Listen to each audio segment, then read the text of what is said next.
Creating a prototype is a very important part of the design process. But what is a prototype?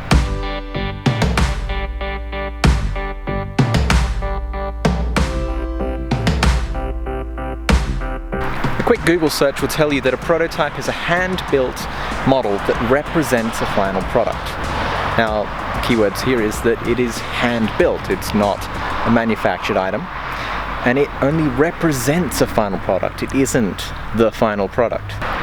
Now, prototype comes from Latin, comes from the word proto, which means original, and typus, which means form or model.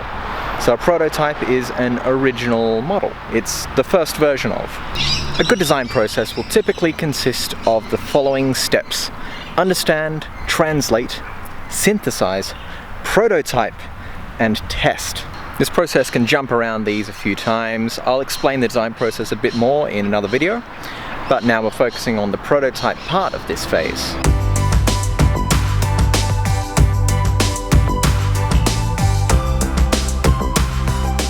This is your proof of concept phase. This is where you're actually testing ideas and testing, will this work? Does this look good? The way you should think about prototypes is testing in terms of a yes-no question, so that you can get a quick and easy answer. Ideally, a prototype should be there to test an idea, not a solution. You can make your prototype from anything. So in the case of a physical product, a prototype can be made of wood or clay. It's just there to test a function of the device. Prototypes are there to test ideas. The prototype should be there to be designed to fail so that it doesn't fail in the future. So when you're creating your prototype, it's a good idea to test for a yes or no type answer. When you get the yes or no type answer, that's when you can ask the why.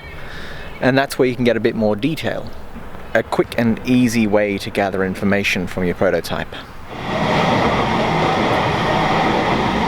So in this way, a prototype can answer almost any question you have about your device and about your design. And your prototype can ask a few different questions. You don't have to, make yourself stick to the one yes or no question. You can ask several questions. For example, if there are multiple parts to the prototype, then you may want to test multiple parts of it. So like with a phone's case, does it fit well in the hand?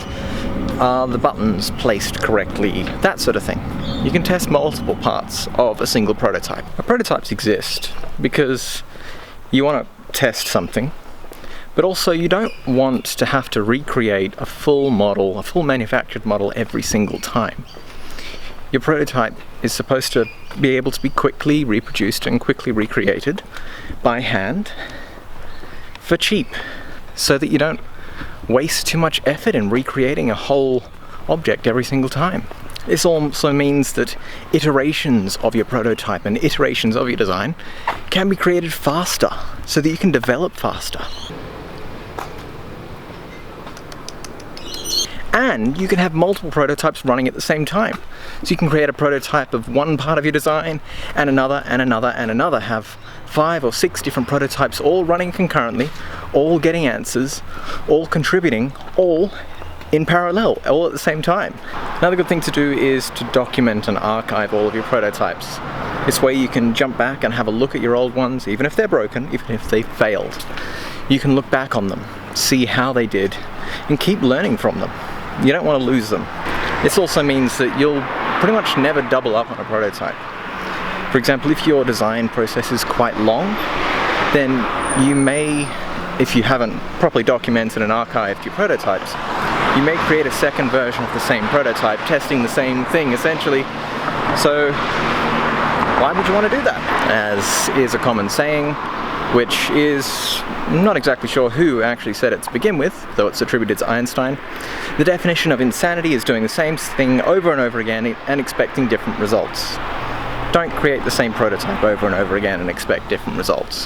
Because this is all part of the design process, of course, you want to keep to the general rule of the design process, which is the KISS principle. Keep it simple, stupid. The simpler you make it, the simpler it's going to be to find an answer. The simpler the design will actually be in the end, the simpler the prototype will be to create. Simple is good. Don't try and overcomplicate things. Keep it simple, stupid.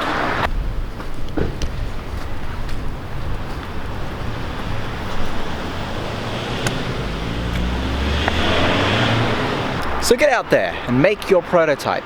Make it simple, make it answer a question, and make your final design much better because of it. The planes fly over here.